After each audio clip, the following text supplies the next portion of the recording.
Assalamualaikum warahmatullahi wabarakatuh.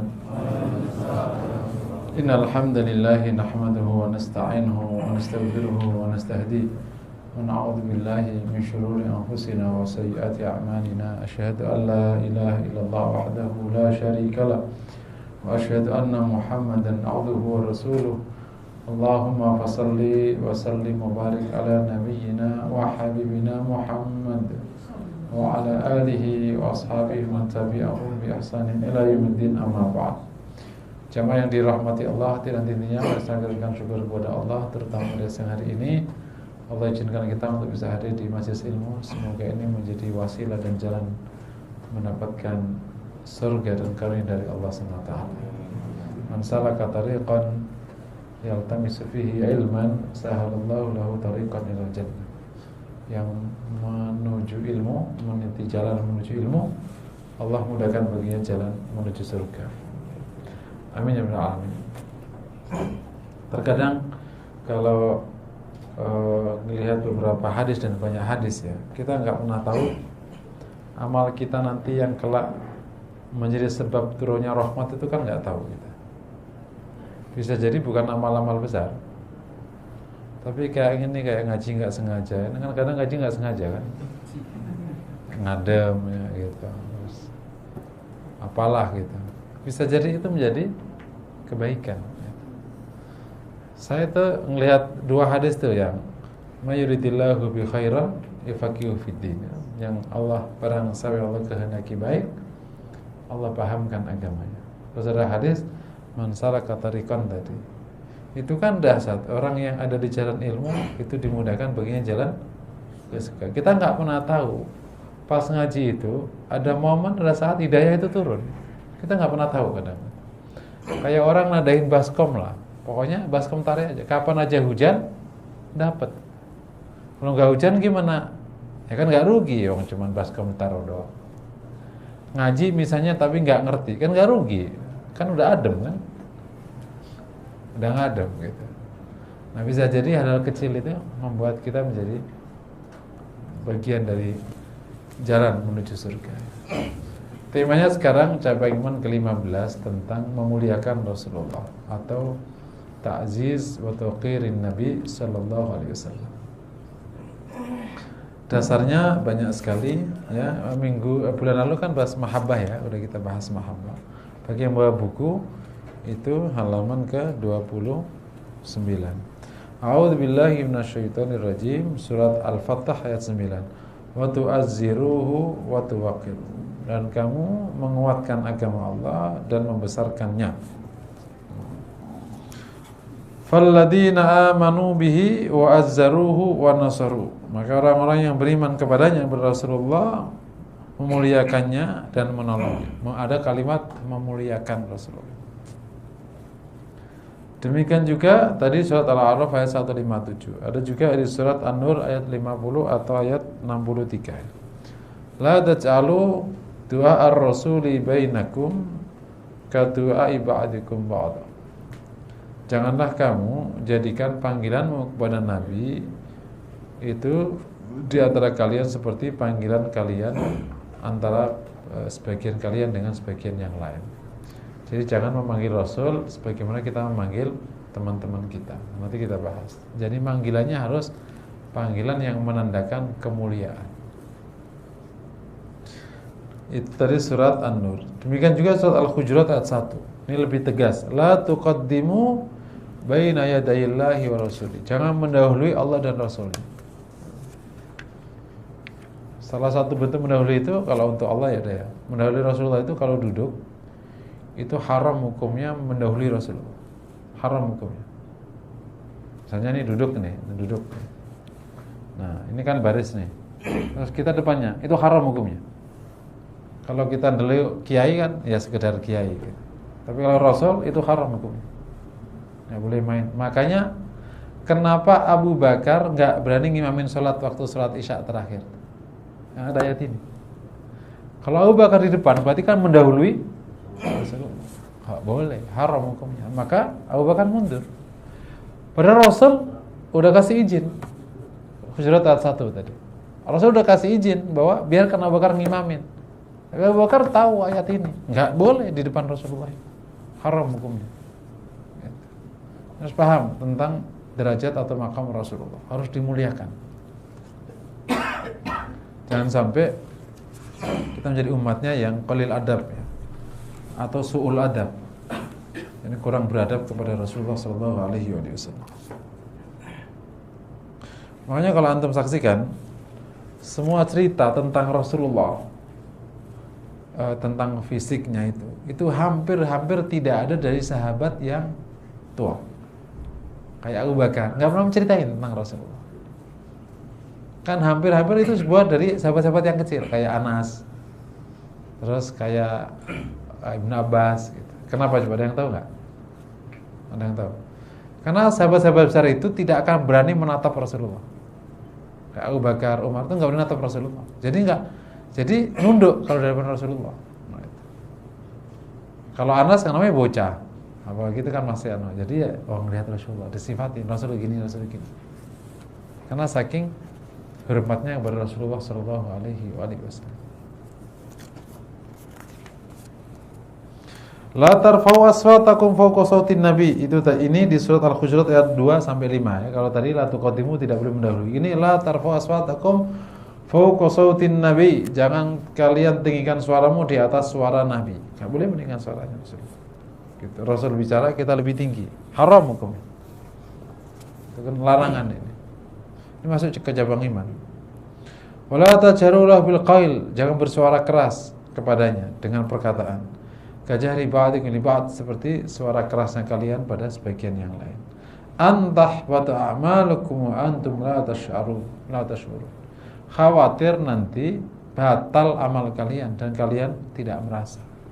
Jadi su'ul adab ke Rasulullah itu masuk wilayah hukum, bukan wilayah etika, karena haram hukumnya. Bahkan bisa dosa besar. Kalau melihat ancamannya antah wa ta'amalukum, batal amal kalian, ini termasuk salah satu ciri dosa besar yang namanya batal amal. Seluruh amal yang ancamannya batal amal itu termasuk kategori dosa besar. Gitu. Makanya sebagian ulama mengatakan su'ul adab ke Rasulullah itu dosa besar. Masya Allah. Makanya ada kisah menarik tentang Jabir yang datang ke rumah Rasulullah, kemudian karena di rumah Rasulullah itu penuh, Jabir nggak dapat tempat. Rasul karena memuliakan tamu dikasih pakaian Rasulullah untuk jadiin alas. Oleh Jabir diciumin. Kata Jabir, tidaklah mungkin aku duduk di pakaian Rasulullah sallallahu alaihi wasallam. Tahu memuliakan Rasulullah. Innal ladzina yaghudduna aswatahum 'inda Rasulillahi ulaika alladzina imtahana Allahu qulubahum littaqwa. Lahum maghfiratu wa ajrun 'adzim. Orang-orang yang merendahkan suaranya di depan Rasulullah, mereka adalah orang yang Allah uji hati mereka untuk bertakwa. Lahum maghfiratu wa ajrun 'adzim. Bagi mereka maghfirah dan pahala. Jadi orang yang rendah suara di depan Rasulullah, itu nanti salah satu ekspresi menghormati itu rendah suaranya. Karena kalau tinggi namanya tidak memuliakan. Kayak suami istri ngomongnya tinggi namanya kurang ajar gitu. Bu ada kopi. Nah, gitu. Gitu. Itu namanya apa? Langsung lebar sendal enggak kira-kira? Ngomong pakai toa. Innal ladzina yunaduna min wara'il hujurat yaktharuhum la yaqilun. Sesungguhnya orang yang memanggilmu dari belakang kamar. Sebagian besar mereka itu tidak berakal. Ini kan cerita orang Badui yang manggil Rasulullah di belakang kamar, pakai teriak-teriak. Karena memang tidak beretika. Di zaman dulu yang punya etika itu orang yang tinggal di kota, kayak Madinah kota. Yang orang di desa nggak punya etika, karena tidak berpendidikan. Jadi manggil Rasulullah ya begitu itu, dari belakang rumah jauh teriak-teriak kayak dari padang pasir, nggak pakai etika. Ini turun ayat. Walau annahum sabaru hatta takhruja ilaihim lakana khairan lahum.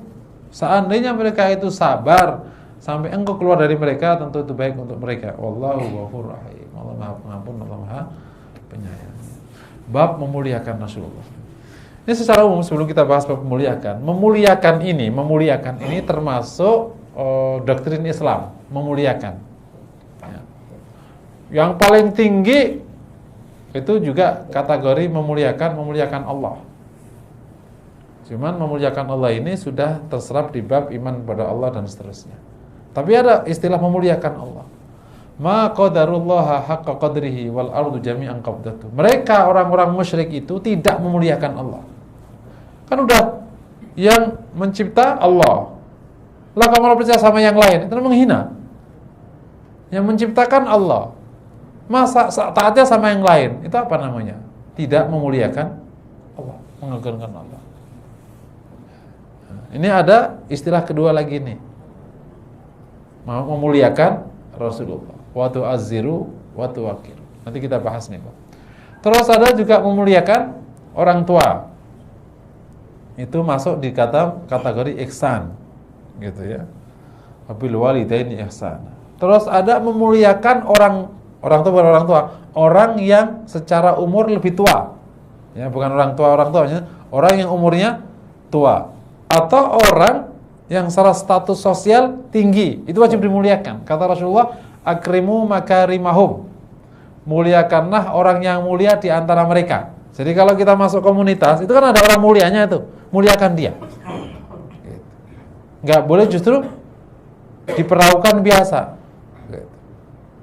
Ini sudah jadi doktrin agama. Akrimu makarimahum. Jadi dulu para sahabat, para dai, kalau masuk ke sebuah negara, itu langsung ketemu yang paling mulia. Nah, kalau kita namanya tokoh. Di situ selesai semuanya. Bukan malah ketemu tokoh, enggak, ke belakang ya udah di-cut. Nah, terutama yang masyarakat yang kabilahnya itu tinggi ya. Sampai sekarang di Indonesia kabilahnya tinggi masih berjalan. Misalnya nih kayak di Madura. Nah, ketemu tokohnya dulu. Di Dayak, tokohnya dulu. Tokohnya selesai. Di Makassar, hampir semua lah nggak ada. Di Jawa agak longgar. Kalau Jawa agak longgar. Terus lebih kental lagi Sunda. Sunda itu kental. Baduy lebih kental. Semakin tradisional, semakin kadar ketokohan itu semakin kokoh pengaruhnya. Semakin modern, semakin tidak ada. Makanya kalau antum menjadi tokoh, jangan di kota. Kota itu egaliter masyarakatnya. Karena mereka sama-sama pintar. Kalau di tradisional, itu ada ketokohan. Karena memang itu tradisi. Terus berikutnya, tadi ya memuliakan orang yang mulia. Terus ada memuliakan orang senior. Tadi ada hadisnya sendiri itu. Malam yuwakir kabirona, walam yarham sagirona, falaysa minna kama. Yang tidak memuliakan orang yang tua di antara kami. Dan yang menyayangi yang muda di antara kami tidak termasuk kami. Jadi ada memuliakan senior. Gitu. Termasuk dalamnya itu memuliakan guru. Dasar. Nah, kita kembali ya. Jadi doktrin memuliakan ini itu memang ada di Islam. Dan salah satu ciri masyarakat yang berhasil itu punya karakter utama memuliakan. Kalau dia tidak bisa memuliakan, berarti menghinakan, hancur. Ada penelitian itu, 10 karakter yang menyebabkan bangsa itu bertahan lama. Dan 10 karakter kalau tidak ada, maka bangsa itu bisa hancur. Salah satunya tidak memuliakan senior. Senior itu berarti di situ ada guru, macam-macam. Kalau masyarakat sudah tidak punya nilai memuliakan, respect terhadap orang yang lebih tua, maka bangsa itu akan kehilangan banyak hal, termasuk disiplin. Taat sama aturan itu dimulai dari memuliakan orang. Bukan takut dulu. Kalau dia punya respect pada orang, dia gampang taat. Kalau nggak respect, nggak taat. Mau lihat, kenapa dulu kita taat banget sama orang tua kita? Betul ya? Generasi kita ini termasuk generasi yang dengan izin Allah mendapatkan orang tua yang top. Dia otoriter, tapi sangat mulia. Anak nggak berani bantah, enggak. Kalau bapak udah marah, kita pasti nunduk ke bawah. Kalau bapak tidur, pasti kita keluar. Nggak ada yang berani ngobrak-ngobrak. Zaman itu wanita tidak akan berani tidur sebelum suaminya datang. maka wanita sekarang suaminya sudah tidur di luar. Sampai sekarang saya masih punya teman, kebetulan memang keturunan dari seorang adipati zaman dulu, kakeknya adipati. Budaya ini masih, jadi istrinya itu tidak akan berani tidur sebelum semuanya datang. Dijaga nilai itu, sangat memuliakan. Jadi tetap harus masih rapi itu tempat tidurnya. Nggak boleh, aku tidur di mana? Ya mas sudah penuh, mas luar aja deh gitu. Anak-anak udah penuh.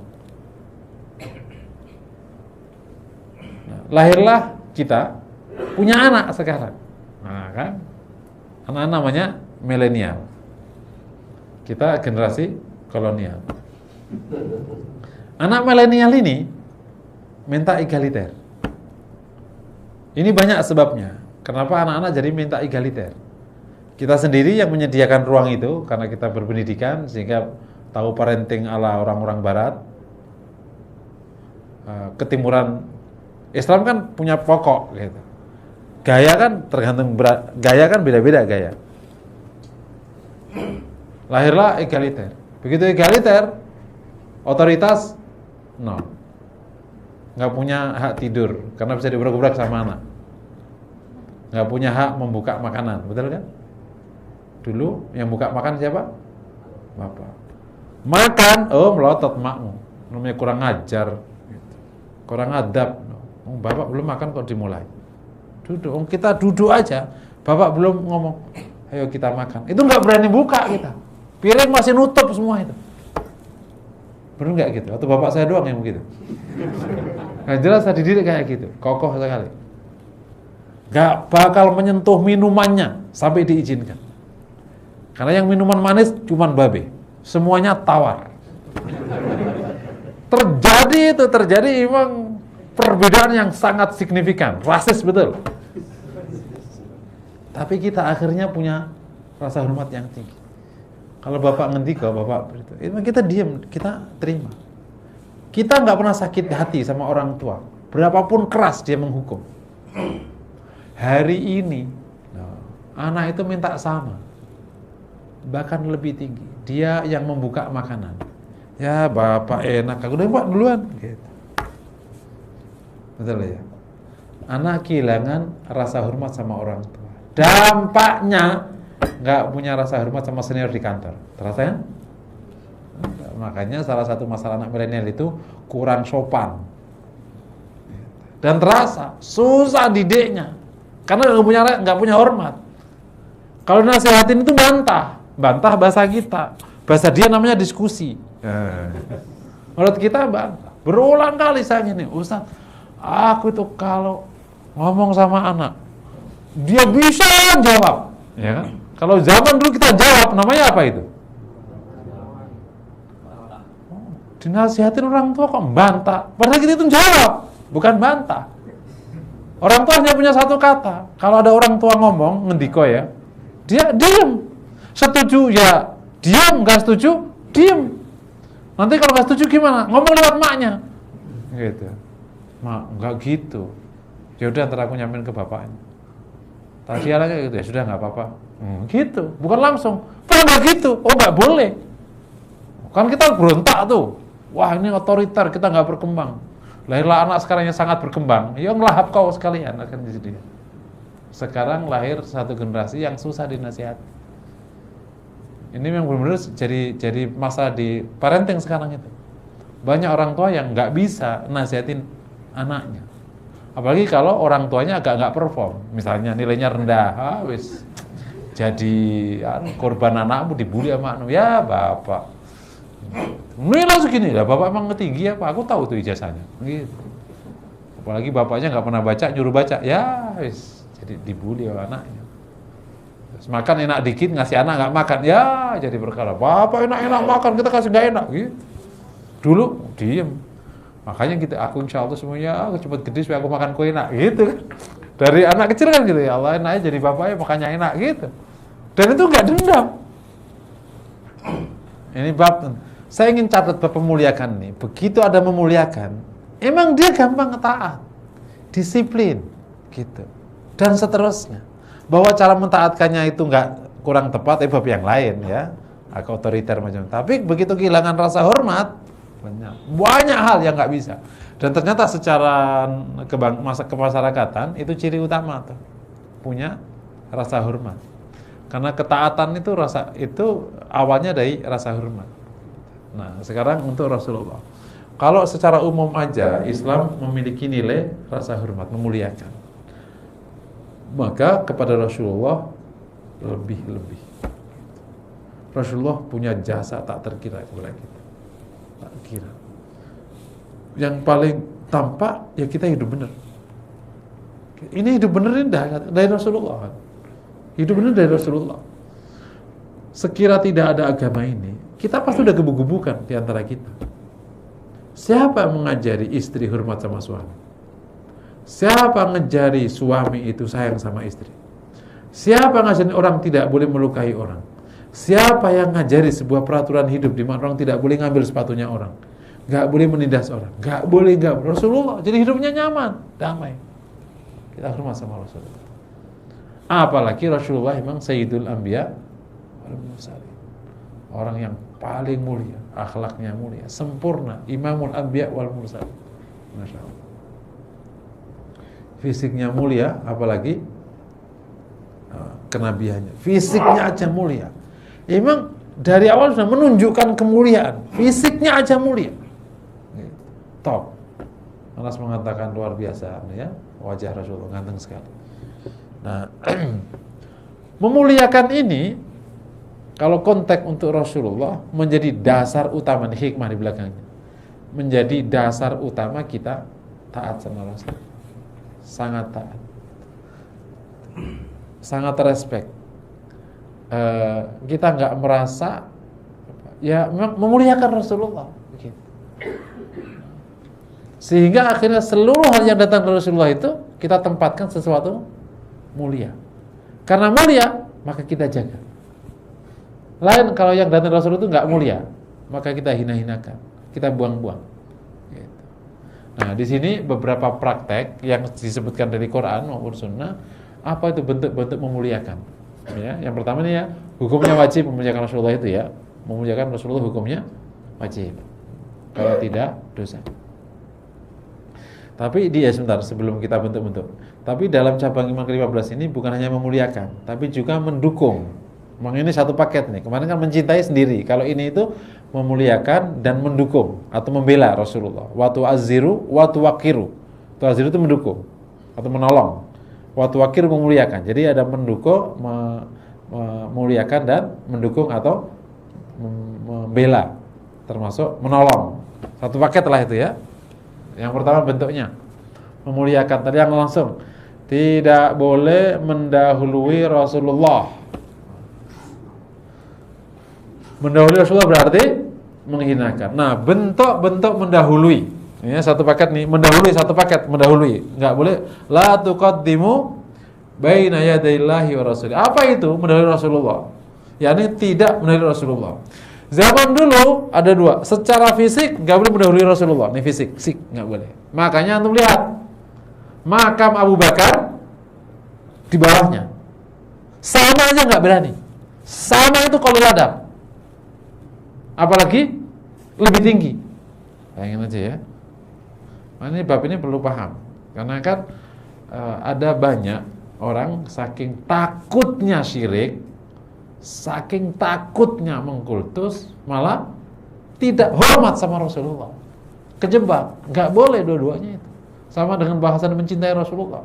Mencintai harus, mengkultuskan enggak. Tapi jangan sampai atas nama tidak takut syirik malah tidak mencintai. Sama dengan kasus ini. Saking takutnya kena syirik, akhirnya kau adab sama Rasulullah. Gitu, jalan di makam sembarangan aja. Kau pikir siapa kamu? Yang istirahat di sana siapa? Rasulullah. Ibnu Umar itu kalau datang ke masjid Rasulullah, sebelum datang masjid udah turun dari kudanya. Udah jauh di lapangan. Kenapa? Di sana ada, karena Rasulullah istirahat di sana gitu. Tidak berdiri, karena Rasulullah istirahat di bawah.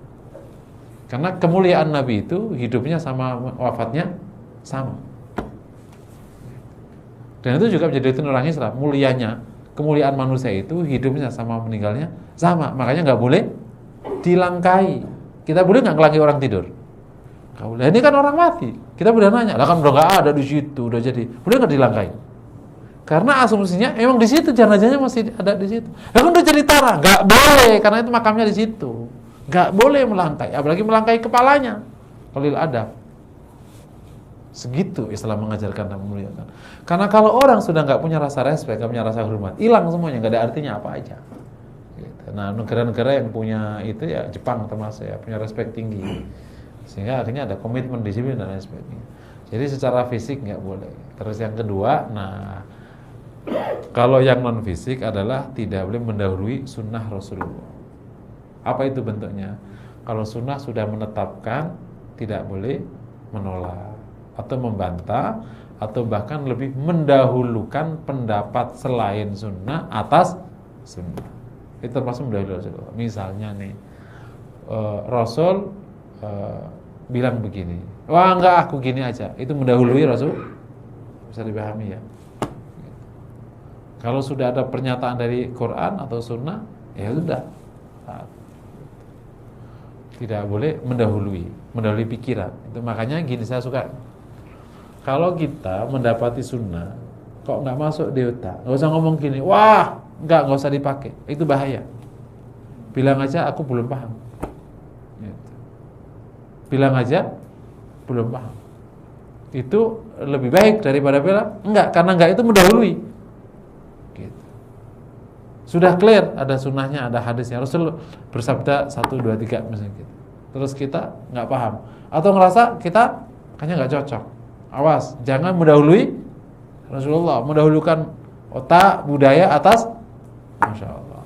Kalau kayak gini-gini, kalau dipahamkan baru ngerti. Kalau nggak dipikir, kadang orang sembarangan sama Rasulullah. Kadang bilang, emang lu siapa ya? Gitu. Kadang-kadang gitu. Muka lu kagak jelas terus kan? Gitu. Sampai berani-berani sama Rasulullah. Gitu. Muka juga nggak jelas, apalagi pikirannya. Kadang orang bisa sombong atas Rasulullah. Kalau ketemu orangnya baru tuh nyaho. Kan gitu kalau bahasa preman di bawah itu. Yang kedua tadi, tidak meninggi suaranya atas Rasulullah. Tidak meninggikan suaranya di atas suara. Kalau zaman itu Rasul masih ada, ya gitu. Rasul suaranya volumenya segini, kita tidak boleh di atasnya. Atau bersuara tinggi di depan Rasulullah juga nggak boleh. Wala tajharu lahu bil qaul, nggak boleh. Gitu. Misalnya apa? Ya nggak ada sahabat yang berani.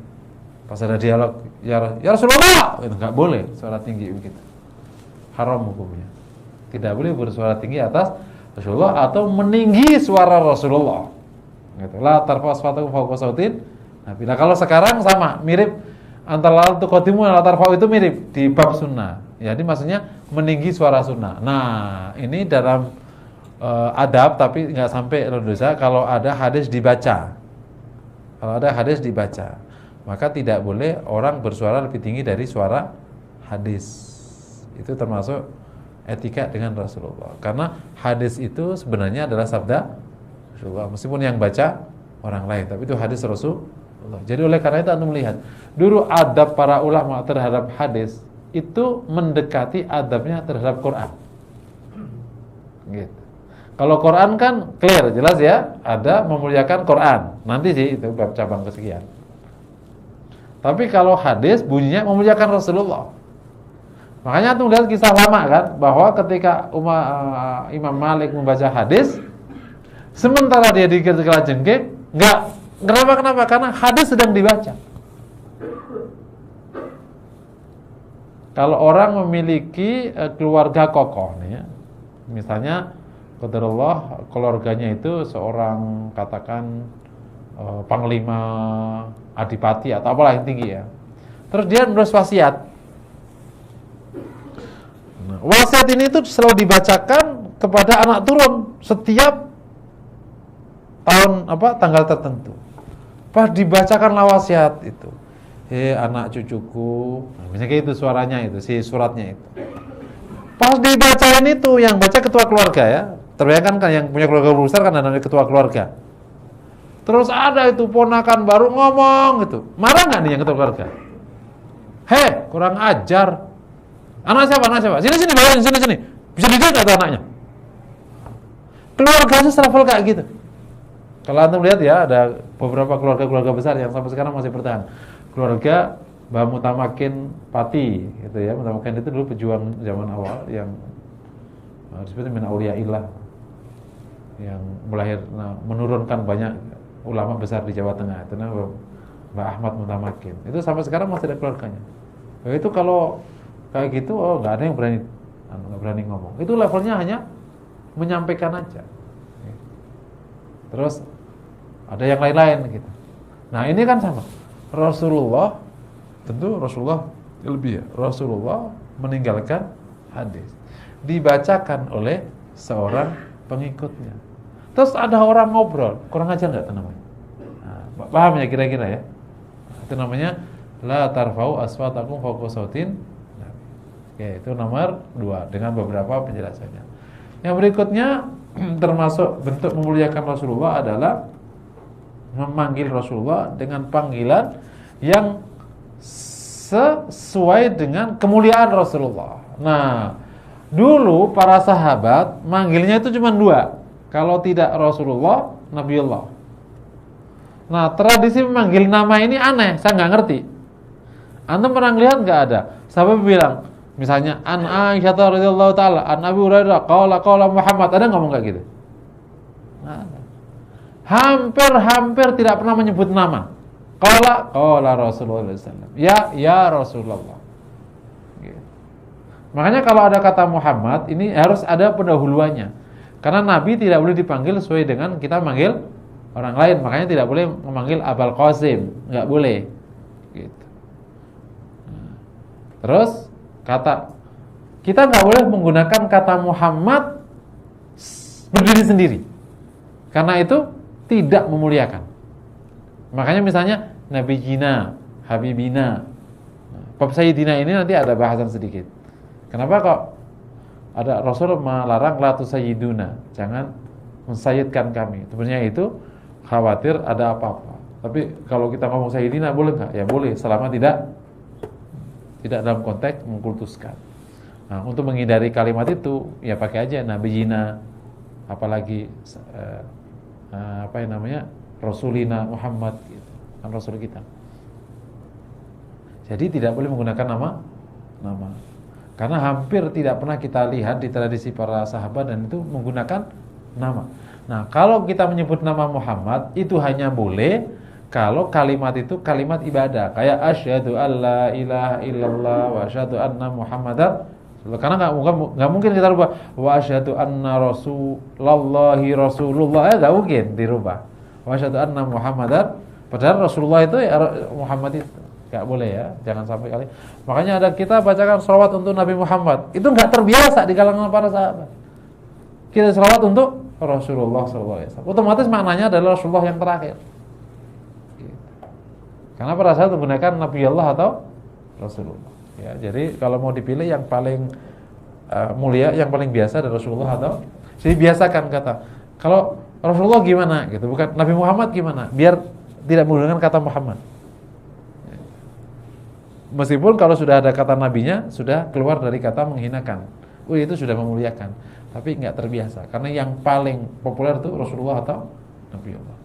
Berikutnya, termasuk bentuk memuliakan Rasulullah adalah ya, tadi kan memuliakan sama menolong ya. Yang keempat adalah membela Rasulullah. Baik membela pribadinya atau membela sunnahnya. Kalau membela pribadinya seperti yang dijalankan oleh Anas bin Nadir waktu perang Uhud. Gitu. Waktu perang Uhud kan Anas bin Nadir melihat Rasulullah SAW mendapatkan serangan, langsung dirungkepin. Dan akhirnya Anas bin Nadir mendapatkan tusukan 70 antara tusukan pedang dengan panah. Dia namanya melindungi Rasulullah. Fisik. Dan Anas merasa bangga bisa melindungi Rasulullah. Atau nanti kaitannya dengan mahabbah. Nah, kalau untuk kita umatnya yang sudah tinggal wafat Rasulullah, maka menjaga, membela sunnah Rasulullah. Nah, ini bab membela sunnah Rasulullah ini, kalau membelanya wajib, caranya bab lain. Gitu. Jangan sampai karena kita merasa kehilangan cara, akhirnya nggak ngebela. Membela. Termasuk membela nama kehormatan Rasulullah. Wajib hukumnya. Tapi caranya beda lagi. Caranya bisa aja diplomasi. Bukan caranya menyerang, jadi panjang ceritanya. Sehingga dampaknya sampai sekarang nggak bisa kita tahan ya. Kata radikalisme itu dulu kan awalnya kan majalah di Prancis kan yang bikin karikatur Rasulullah kalau nggak salah. Terus diserang. Kita nggak ngerti yang nyerang ini siapa. Bisa jadi benar orang yang sangat Muslim, atau orang yang disuruh, atau orang yang dijebak, atau yang dicuci otaknya. Nggak pernah tahu. Intinya habis itu kumpul 40 negara. Karena yang diserang kan nggak ada orangnya, maka keluar kata radikal. Sampai sekarang. Yang radikal siapa? Yang dituduh siapa? Jadi mudah. Jadi membela Rasul wajib. Tapi caranya, sedikit mungkin keluar dari tema. Untuk bab ini, karena ini sudah jadi isu utama ya, dan sering kali kita terprovokasi bab ini. Karena memang nggak tahu tuh si orang-orang yang tidak beriman itu, namanya juga orang nggak beriman ya. Jadi kalau nggak benci sama Rasul ya beriman jadinya. Orang mukmin otomatis kan akan membela. Maka kita harus paham, pembelaan kepada Rasul di masa seperti ini, pertama harus legal. Gitu. Legal, jangan pernah melakukan tindakan hari ini yang tidak legal. Karena benar yang tidak legal itu bisa kalah sama salah yang legal. Paham ya? Salah tapi legal itu bisa lebih menang daripada benar yang mau contoh. Bapak ini belum nikah, ya, tapi punya buku nikah. Nah, nggak tahu gimana ceritanya. Ada buku nikahnya. Bapak nikah sama wanita itu, tapi bapak nggak punya nikah. Yang dimenangkan yang mana? Yang punya buku nikah, legal. Wah, dia nggak pernah nikah. Ini ada bukunya. Lu kan belum nikah, mana buktinya? Ada saksi, enggak ada bukunya. Apa bisa dituduh? Oh, ini pidana karena menikah tidak legal. Harus legal. Nah, ini kaum muslimin sering mengabaikan legalitas. Dianggap legalitas itu sesuatu yang tidak nyunnah. Sunnah legalitas itu. Karena Rasul terikat dengan beberapa kesepakatan dengan anggota anak bangsa di Madinah, di Mekah, itu namanya legalitas. Waktu perjanjian, itu kan legalitas namanya. Perjanjian Hudaybiyah, terikat. Jadi kita terikat. Kalau untuk bangsa Indonesia kan ada 4 konsensus, ada Pancasila, Undang-Undang Dasar 45, semua harus legal. Karena tindakan nggak legal untuk sekarang itu langsung bisa kena stigma enggak. Dan kaum muslimin suka mengabaikan case ini. Gitu. Terkadang merasa heroik kalau tidak legal. Benar ya? Contoh pengajian. Itu kalau nggak pakai helm heroik. Ya kan? Pakai peci gitu. Tanya, ini peci lebih mulia daripada helm. Ya kan nggak enak ke depan polisi begitu. Lah si pakai helm nggak apa-apa, legal. Paham ya? Legal. Yang kedua, diplomasi. Jadi membela hari ini itu justru diplomasi. Saya ingat sebuah kata-kata yang diungkapkan seorang raja kan Indonesia kan kerajaan-kerajaan itu kepada Pak Karno. Kami itu melawan Belanda dengan berbagai macam cara perang, udah berkali-kali, tapi nggak menang-menang. Ini kau ini Pak Karno, cuma ngomong-ngomong doang malah bisa memenangkan Belanda. Kan ngomong-ngomong doang dia itu, gugat di pengadilan, bikin ini, ngomong-ngomong doang. Sejak itulah diplomasi itu lebih handal daripada militer sampai sekarang. Zaman awal diplomasi nggak penting, yang penting militer, hajar aja. Tapi ternyata dihajar itu akhirnya adu kuat dan bisa bertahun-tahun, berabad-abad. Karena yang kalah hari ini akan menyiapkan senjata lebih bagus lagi, nyerang. Nah, diplomasi yang diambil hatinya. Nah, tahan gimana? Yang kedua diplomasi, gimana kita mengembangkan diplomasi supaya Rasul tetap dimuliakan oleh semua pihak dan yang menghinakan kena hukuman. Pakai legalitas yang ada. Oh, nggak ada legalnya, diperjuangkan legalnya. Gitu. Ini negara-negara yang harus legal. Yang ketiga, menggunakan komunikasi, pakai media, pakai apa. Itulah namanya hari ini. Fisik militer lupain. Gitu. You bayangin aja kan ya. Logikanya, ini kalau di negara manapun untuk sipil jadi presiden, itu kan nggak pernah bertaruh nyawa kan? Orang sipil jadi presiden pernah bertaruh nyawa nggak? Lah kan topan yang pernah menjadi prajurit sampai jadi kolonel bertaruh nyawa nggak untuk negara? Begitu sipil yang nggak pernah bertaruh nyawa jadi presiden itu, jadi panglima besar nggak jadinya? Jadi yang ngomong-ngomong sama yang perang muliahan mana? Ini emang nggak logik, tapi ini fakta. Bahkan kalau demokrasi mapan itu adalah supremasi sipil. Sipil di atas militer. Itu kalau jadi militer tak gugat itu. Cuma nggak militer aja. Mertuaku aja yang Kopassus.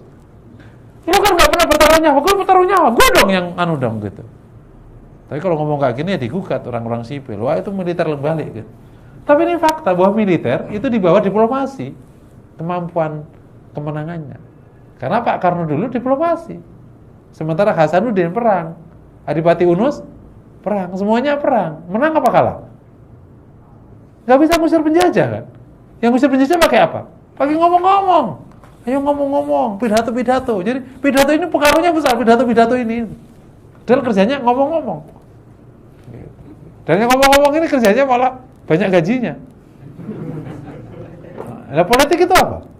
Ngomong-ngomong kan? Politisi itu ngomong-ngomong kerjanya. Bayangin aja, jadi ini memang agak nggak fair. Sementara yang bertaruh nyawa, gajinya lebih banyak daripada yang ngomong-ngomong. Coba, prajurit bertaruh nyawa, yang ngomong-ngomong berapa gajinya? Makanya ini memang agak dunia agak kebalik-balik begini. Kalau jadi prajurit, enak aja lu ngomong-ngomong dapat gaji gede, gue prajurit. Siapa suruh itu bertaruh nyawa? Kan gitu, akhirnya nggak ada yang mau jadi prajurit. Repot juga kan. Nah, ini yang sering tidak dipahami kaum muslimin bahwa dunianya kayak gitu. Makanya memahami situasi harus paham. Karena ini juga dipakai Rasulullah. Rasul kan juga pakai ini. Saya berkata tadi nomor 4 ya, termasuk memuliakan Rasul adalah melindungi Rasulullah, termasuk membela sunnah Rasulullah. Termasuk memuliakan Rasulullah seluruh tindakan yang tidak disebutkan tadi secara teks kan, kita di teks 2 adalah yang masuk kategori memuliakan. Contoh, kalau di makam Rasulullah memuliakan, gitu. Tidak boleh sembarangan. Makanya ini juga, alhamdulillah kan itu terjaga. Kalau enggak bisa kemana-mana. Termasuk misalnya, bersolawat kepada Rasulullah. Itu bagian dari memuliakan Rasulullah. Bahkan jadi ditegaskan kan. Nah, sedikit kalau fadilah solawat itu, ini baik sekali. Ini tambahan materi. Banyak para ulama itu menggarisbawahi tentang hasil solawat. Kan kata Rasulullah gini, man shalla alayya sholatan sallallahu biha asyra. Yang berucap solawat untuk Rasul 1 solawat, maka Allah berikan padanya solawat 10. Solawat itu apa? Rahmat ya. Jadi kalau kita memohonkan rahmat kepada Allah untuk Rasulullah, mohon satu permohonan, sallallahu ala Muhammad, ya Allah berikan rahmat untuk Rasulullah. Maka Allah akan berikan padanya rahmat 10. Nah, kalau kita mohon langsung ke Allah, itu kan tetap ada peluang tidak dikabulkan, betul enggak? Karena siapa kita? Betul ya? Memang Allah berjanji mengabulkan, tapi kan ada peluang tidak dikabulkan. Tapi kita ini memohonkan untuk Rasulullah, dikabulkan enggak kira-kira? Insya Allah dikabulkan, karena yang menerima ini siapa? Rasulullah, kekasih Allah. Tentu bisa tidak sama yang gini, misalnya gini. Ini bapak nih, pegawai biasa, mau minjem mobil ke bos. Pak, mohon maaf, boleh minta minjem? Siapa? Mau minjem mobil, Pak. Kamu siapa? Pegawai, Pak. Nggak ada. Datang lagi. Pak, mohon maaf, Pak. Cucu bapak yang di bawah itu nyuruh saya minjem mobil karena nganterin dia. Gimana? Cucu? Gitu, Pak. Oh ya nih, cucu. Karena dia datang bukan untuk kepentingan dia meminjamkan untuk cucunya. Kan beda kasusnya. Kita ya Allah berikan kepada Rasulullah sallallahu alaihi wasallam. Maka Allah kasih. Nah, jadi kita yang bisa jadi ya doanya ya bisa kabul bisa enggak ini sering berselawat. Itu betul itu. Kalau antum datang para ulama pasti disuruh baca selawat. Karena ini memang benar. Kalau kita selawat untuk Rasulullah, insya Allah kan otomatis dapat 10. Nah, rahmat kalau sudah turun ya, rahmat itu kan membawai rizki, membawai nikmat, membawai kesehatan, membawai hidayah. Maka kalau antum lihat ke masyarakat tradisional, datang ke kiai suruh ngapain? Ini gimana ya? Baca salawat yang banyak. Mbak-mbak yang belum nikah, baca salawat yang banyak. Nanti insya Allah banyak tuh calon yang datang. Bapak-bapak yang masih baru dapat 1, salawat. Insya Allah anaknya banyak. Itu salawat. Nah, salawat itu bagian dari memuliakan Rasulullah Shallallahu Alaihi Wasallam. Makanya sampai disebut dengan pelit kalau enggak bersalawat. Ya, ulangi lagi termasuk tindakan apa saja yang masuk kategori memuliakan dan jauh dari menghinakan. Itu bagian dari makna tuwakir wa tu'asir. Dan seluruh bentuk pembelaan ke Rasulullah yang tidak saya sebutkan apapun namanya bagian dari cara membela Rasulullah Shallallahu Alaihi Wasallam. Mungkin demikian. Jam berapa? Kalau ada pertanyaan dipersilakan. Oh, masya Allah di sini ya. Ada pertanyaan? Masih ada bangsa 5 menit ya. Fadil. Kalau memberi nama anak dengan nama Muhammad itu bagaimana? Misalnya kan kadang namanya Muhammad tapi ternyata orangnya nggak bagus ya. Atau gimana? Ya. Itu bagaimana? Ya, memang nama Muhammad termasuk yang dianjurkan karena itu nama baik. Kita tidak ada larangan menamai anak kita atau menamai orang dari umat Rasulullah menggunakan nama Muhammad. Yang nggak boleh memanggil Rasulullah menggunakan nama seperti memanggil orang-orang biasa. Nah, cuman jadi masalah kalau kemudian dia berperilaku buruk, jadi bisa memburukkan Rasulullah. Tuh, ya dijaga aja. Kalau namanya Muhammad, dijaga kebajikannya. Kalau buruk ya diganti aja namanya. Gitu. Tapi secara hukum tidak ada bahasan bahwa kalau namanya Muhammad buruk wajib diganti, enggak. Karena memang hukum kan fakta ya, bahwa memang tidak ada larangan memberikan nama kepada orang menggunakan nama Muhammad. Allahu a'lam. Ada pertanyaan? Yang luar dengar nggak tuh mengaji? Dengar. Saya berharap ini kan sudah berapa teman ya, ada diskusi atau apa, atau tidak ada pertanyaan, bisa sesuatu supaya hidup ya. Ada? Nggak ada? Tak teror nih kalau nggak ada. Oke, karena sudah nggak pertanyaan, kan ulangi lagi. Ini bab betapa garis memuliakan tadi ternyata kan bukan hanya untuk Rasulullah. Seluruhnya ternyata ada, mulai dari Allah, memuliakan Allah, Rasulullah, orang tua, terus orang yang lebih tua, orang yang mulia di tengah masyarakat, dan itu menjadi nilai di Islam. Jadi ada satu nilai namanya memuliakan atau menghormati ya, memuliakan. Dan ini dampaknya ke dalam perilaku masyarakat itu tinggi sekali. Dampaknya menjadi komitmen, disiplin, penghargaan, respek, dan sebagainya. Masyarakat yang kehilangan rasa hormat, dia akan kehilangan banyak sekali kebajikan, banyak sekali akhlak mulia. Dan itu bagian dari sebab runtuhnya sebuah negara. Gitu. Makanya kalau misalnya kita kita lihat beberapa negara yang sekarang tidak lagi maju, sementara tahun 45 itu maju, itu pasti ada masalah ini. Gitu. Kan ada beberapa negara yang 45 menjadi penguasa tuh. Sekarang bahkan negara yang hancur lebur. Itu ada 10 karakter yang pasti akan ditolak. Salah satunya kurang rasa hormat. Iya, ada beberapa ya. Yang sebab itu ya, kurang rasa hormat, tidak ada tanggung jawab sosial. Terus tidak lagi memiliki komitmen. Terus tidak memiliki rasa sayang kepada sesama. Itu menyebabkan negara hancur. Otomatis kan kalau ini nggak ada, hancur masyarakat. Masyarakat menjadi sangat individualis, egoistik, merusak. Gitu. Makanya kalau misalnya kita lihat negara kita di konteks apakah zaman dulu telepon umum itu dijaga nggak dijaga, ya udah, emang susah naiknya. Kaca di pojokan pertigaan pecah nggak, dicoret-coret nggak, gitu. Pintu di WC umum dicoret-coret nggak? Kalau masih, ya udah, emang berarti belum layak jadi negara maju. Nikmati aja negara berkembang. Berkembang itu kakaknya negara miskin. Ya, nama aja kan, nama lain aja kan. Gitu. Karena emang faktanya misalnya itu respect itu hilang. Apalagi sekarang nih, respect sama orang lebih tua udah rendah sekarang. Saya nggak tahu kayak apa nanti generasi ke depan itu. Karena akan kehilangan yang tua akan merasa tidak lagi nyambung dengan yang muda. Karena apa? Karena nggak mungkin dia dihinakan terus, mau terus. Termasuk di kantor loh. Saya beberapa kali ngasih training di kantor itu meyakinkan bahwa ini masih dibantah sama yang bocah-bocah. Di salah satu perusahaan BUMN itu, waktu saya menerangkan tentang sopan santun ke orang tua. Karena salah satu anak milenial itu kan masalahnya di situ. Ada bocah anak muda. Kenapa sopan santun masuk di kinerja? Apa hubungannya? Bukan target aja. Aku jawab, ya justru itu, karena kamu punya sopan santun, kamu nggak naik karirnya. Terus dia nggak naik karirnya. Dia protes. Karena ada satu pos manajer dia nggak naik. Protes sekali. Ya itu. Gara-gara protesmu tuh nggak naik. Loh, tapi kan saya bagus. Ya itu. Tak terangin.